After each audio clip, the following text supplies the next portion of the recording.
Records show Seville called 911 reporting his daughter was not breathing. Misty was airlifted to UNC Chapel Hill and died a few days later.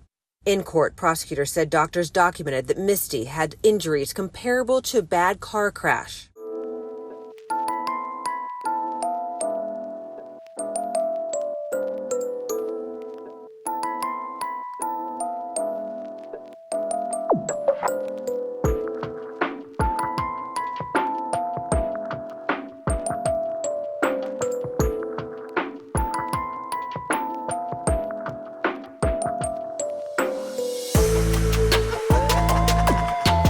Welcome or welcome back, and thanks for being here. I'm Cassie, and this is A Wicked World. The story I have for you today is about a baby girl who died while in the sole care of her father, the same man who had just gained custody of her 3 days prior. This is the story of Misty Delatorre.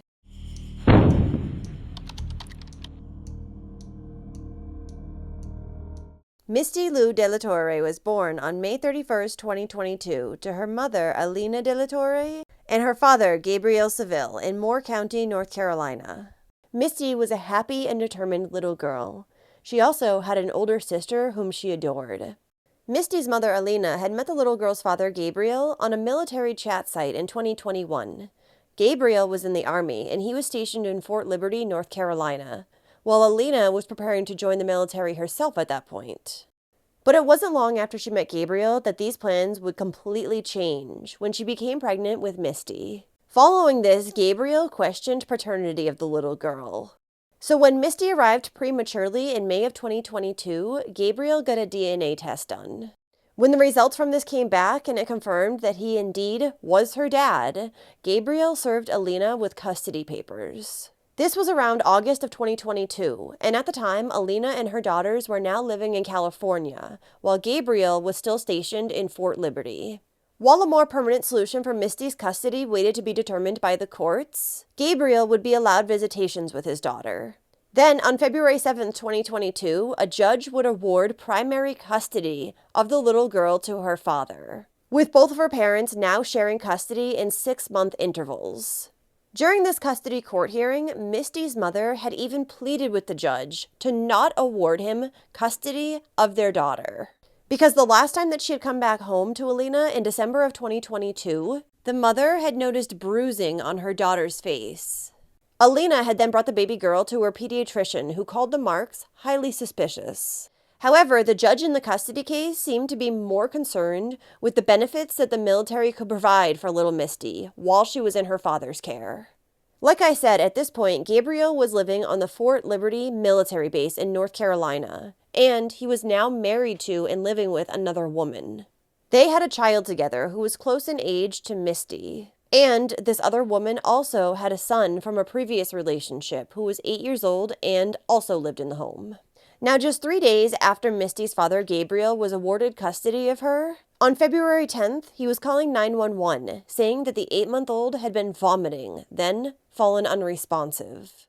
Once emergency services arrived at the home, little Misty was rushed to a hospital in Fayetteville. But due to the severity of her injury, she would then need to be airlifted to the University of North Carolina Chapel Hill Hospital, where she died a few days later on February 13th, 2023. An autopsy ruled that Misty had died of blunt force trauma to her head and neck. The 8-month-old, who had also tested positive for COVID-19 at the time of her death, had brain and eye injuries. The coroner said that her eyes were actually full of blood. She additionally had abrasions and contusions to her chin, eyelid, and cheek. The trauma on little Misty's body was comparable to that would be received in a high-speed car accident. Additionally, the hemorrhages to her brain, eyes, neck, and spine were hours to days old. Misty's manner of death was determined to be a homicide. Due to the medical examiner's report, the Department of Social Services opened an investigation into Misty's death in April of 2023. Once they did, they would also remove her father, Gabriel, from his home in Fort Liberty, due to safety concerns for his 6-month-old child and his 8-month-old stepson. He was removed from the home, and the children weren't removed from the parents' custody because it said that his wife was not home at the time that 911 was called for Misty. Now, according to Gabriel, he had done absolutely nothing to cause any harm to his daughter. He claimed that the little girl just hadn't been feeling well that day and she had vomited. When this happened, he had to slap her on the back to clear her airway, and that's when she had fallen unresponsive. The thing is, according to the medical examiner, Misty had died from injuries that were highly associated with abusive head trauma in infants. And she had been alone in the home with her father when these injuries had occurred. Regardless, for over a year, Misty's family had to fight to see any arrest be made in connection with her death. Misty's grandmother, whom the little girl was named after, Misty Bray, said that her granddaughter was so innocent and didn't even have her first tooth yet at the time that she died. She continued by saying, "I just want justice. Somebody needs to be held accountable." Disgusting. It's like, she was 8 months old. Like, how could you hurt a baby like that? Misty Bray is the baby's maternal grandmother. She remembers her granddaughter as determined. She was like 3 months premature. So she came out tiny but mighty, we called her. So she just came out fighting. Now she will keep fighting for her. I have to, my daughter has to, we have to stand up. We're waiting every single day for a call, and it never comes. Misty Delatorre is the baby's mother who now lives in California. My home doesn't feel complete without her. It feels like no matter how hard I try, it's not complete. Then finally, in May of 2024, Misty's father, Gabriel, was placed under arrest and charged in connection with her death. He was charged with unpremeditated murder, involuntary manslaughter, and DV. The DV charge was not in relation to Misty, however. It was in relation to another one of Gabriel's relatives. And it's been said by Misty's relatives that this was actually in relation to his 8-year-old stepson, who had claimed that Gabriel had hit him with his military belt on multiple occasions. Once the child service investigation was also opened following Misty's death, it was discovered that Gabriel's other daughter, who was only 6 months old at the time, had rib fractures.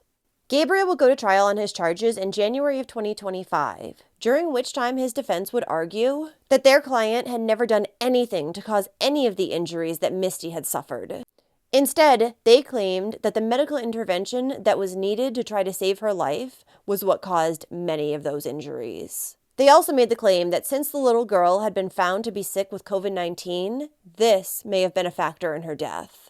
But the thing is, even if Misty did have some sort of bleeding vulnerability or some clotting abnormality, as the defense was trying to suggest to the jury, the chances of her spontaneously having so many bleeds in different locations at the same time to simulate her massive head trauma with no bleeds anywhere else in her body is essentially zero. This was according to the medical examiner's report.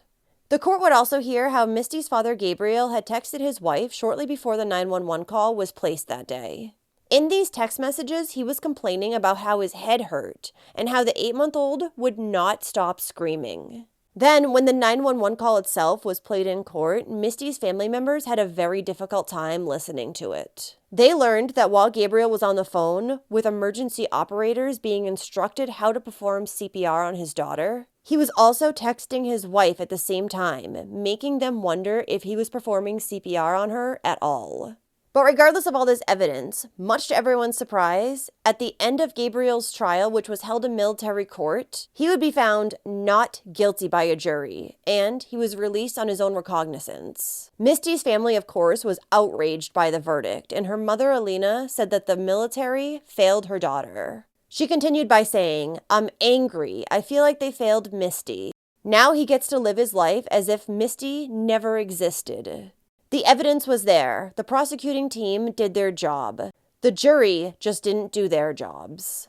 We came here for closure and justice, but I feel like we were just a joke to them. Like we don't matter. Misty didn't matter. I feel like the army failed me and failed Misty and are just protecting their own people. Alina also said about her little girl, whose bedside she had rushed to that day in February when she had received the phone call, "I can't ever forget the cold feeling that I felt holding her hand." Additionally, the little girl's mother now intends to pursue a civil case against Gabriel Seville for Misty's death, saying that she and her family will never give up on justice. Making things even worse for them, Misty's family was also charged with simple assault for a brawl that had happened at the hospital once they learned of the baby girl's injuries. Apparently, these charges were brought against them by Gabriel. However, there's no word on the current state of those charges.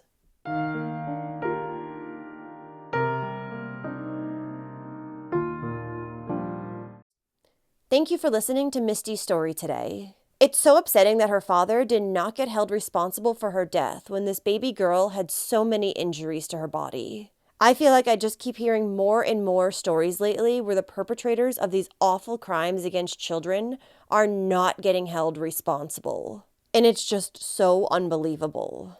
What do you think about this case? So if you like true crime and you want to hear it from me, then don't forget to hit that subscribe button below. And turn on your notifications too, so you'll know when I upload a new video, which is at least 3 times every single week. Thanks for watching A Wicked World today. Until next time, take care guys, bye. Thank you to all the patrons of A Wicked World. Now, there's even more of A Wicked World on Patreon, so check it out on patreon.com/awickedworld, or use the Patreon app. You'll have access to exclusive videos each month and more. Any support truly helps to make sure the victims are never forgotten and to highlight the shortcomings of society associated with each case. Do you have a suggestion for a story you'd like to see me cover? If so, send me an email to awickedworldtruecrime@gmail.com.